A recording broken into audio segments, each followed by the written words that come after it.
नमस्कार मुलांनो, आज आपण सेल्फी विथ सक्सेस या उपक्रमाअंतर्गत गणित हा विषय पाहणार आहोत. आणि गणित विषयातील आजचं आपलं आव्हान आहे आज आपण मापनावरील उदाहरणे पाहणार आहोत.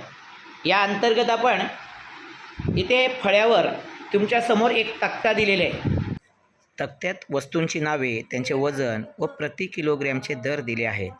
त्यावरून विद्यार्थी वस्तूंच्या किमती काढून एकूण बिल तयार करतात. भाविका वाच तू. पुढील